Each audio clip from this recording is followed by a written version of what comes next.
Zenescope Entertainment, which you don't hear a lot about on this channel, but they do produce comics and quite a number of comics and have for some years, and just survival in this industry is a big deal. I mean, you got to hand it to them for that. They're announcing a change to how they're going to release comics next year, and it's a change that we've been hearing a lot about, the OGN format more than the floppy, monthly, kind of limited series format. What's involved in that? What can we learn from it, and what do we make of it?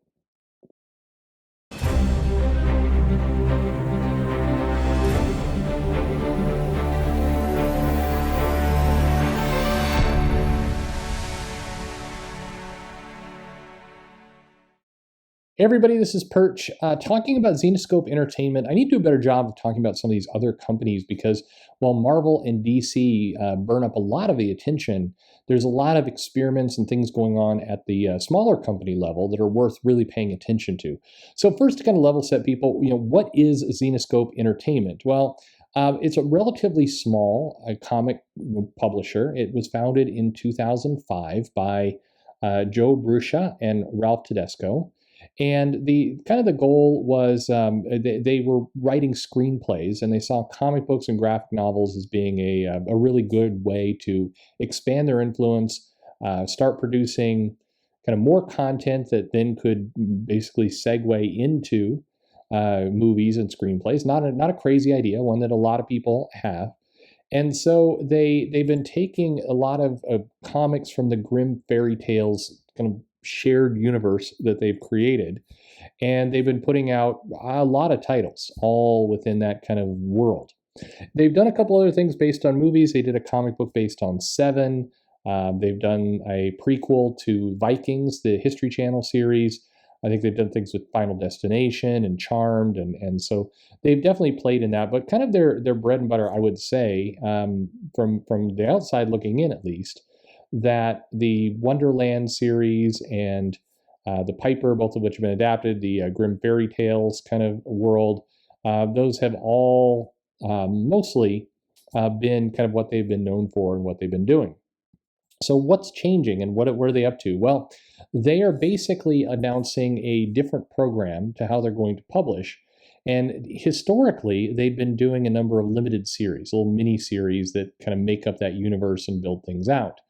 And now, rather than doing miniseries, they're going to do what they're calling oversized quarterlies and annuals that are really intended to be standalone stories. And this is a different way, and now there's nuance to it, but there's a different way of saying we're going to go for the OGN type model, where we're going to basically produce more comic in one, done in one kind of approach. So why are they doing this? Well, the comment, at least from Ralph Tedesco, said this: "We will continue to publish a limited number of miniseries each year, but those will be stories that fall outside of our shared universe." And by that meaning probably things like, I don't want to say licensed, but things like Seven, like the Vikings prequel, etc., which is going to make a little bit more sense as that type of content, at least for now. Sorry, he goes on. "There's been a major shift in the way all entertainment is being consumed. People want access to a full story all at once rather than having to wait 5 or 6 months to complete an arc. Most of our books will fill that need. We also feel it's important to publish books that new readers can jump into at any point without worrying too much about past storylines. We're designing our Grimm universe books to be new reader friendly while also appeasing the longtime fans who've been following our characters for years." Okay, so that last bit is easier said than done, and everybody is saying it, and nobody is really, proven yet that they can pull that off. It's the holy grail of comics right now. It's if we can certainly design a comic that appeals to new readers and old readers simultaneously, then that's a perfect hat trick, and life's great. But most do not carry it off, from the big two down to the indies. That is a tough trick for them. But the rest of this is. It really fits a lot of what we're hearing with the industry. This idea that we're going to do more OGNs, more standalone stories, get out of the monthly floppy model. And you see reasoning around people like to consume things all at once, which fits very much into how people are viewing streaming services. Now, interestingly enough, if you look at what Disney Plus and Amazon did, for example, with The Boys, where they released an episode a week, HBO certainly indicating that they're going to release 1 or 2 episodes a week for their series, even when they're built for streaming. The big streaming partners are moving back into a world of you don't get it all at once. And there's a good reason why they do that. It helps space out the traffic. It helps build kind of momentum and excitement. And I think what you'll see out of people like, Netflix still does the done in one kind of approach to dumping a season. But I think even for them, when you get to a series that you know is going to do well, that you know is going to take off, I'd say the Umbrella Academy is a good example of probably a series I would guess that if it comes out again, and it certainly gets a lot of attention, that they will release them a couple of weeks. I think Netflix any day now is going to follow suit to what Disney Plus and Amazon and others are doing, and not take their popular series and release them all at the same time. Simultaneously, I would guess that HBO and Amazon and Disney Plus will start releasing the lesser known shows. Maybe not Disney, but the others. They'll start releasing the lesser known shows all in one go. And the big shows, the ones that they paid a lot of money for, the things that they're going to be a big success, they'll start spacing them out. Just my belief. The Witcher is probably another really likely candidate when it comes back on Netflix to move to another model. Now, I'm not saying whether that's good or bad. I just think that's kind of where it's going.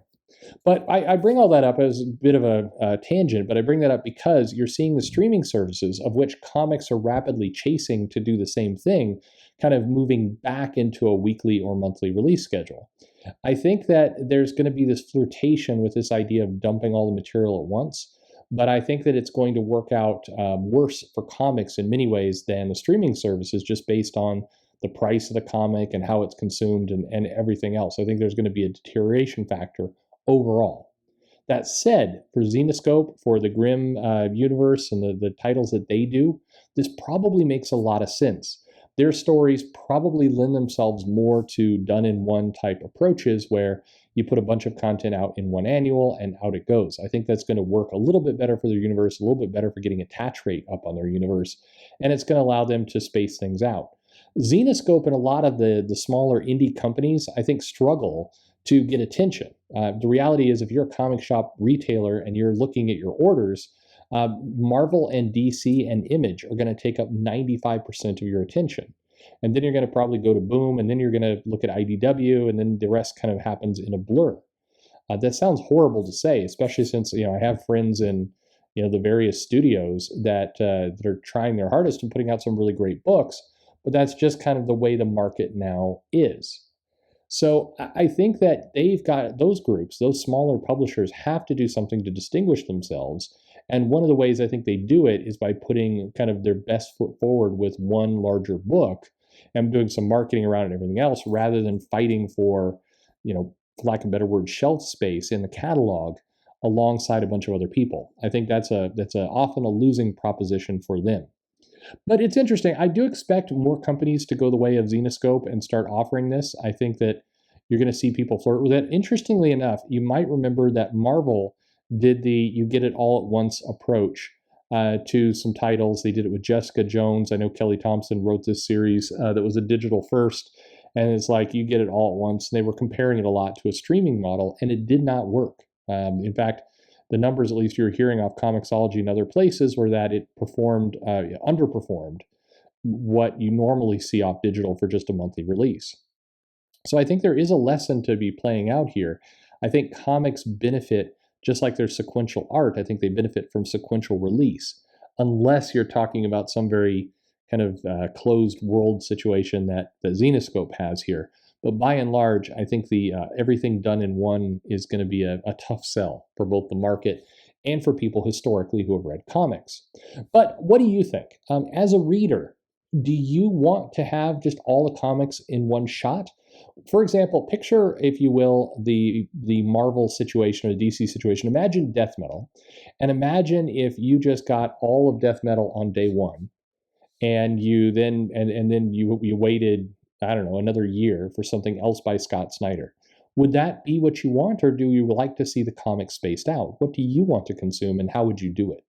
And then what do you feel about what Zenescope's doing? Do you think this is going to get them back on the map a little bit, get them some more attention? Is it going to be easier for people to kind of wrap their heads around what Zenescope offers? Let me know in the comments below. Like, subscribe, click the bell for notifications. As always, your comments are very appreciated, but most importantly, thanks for listening.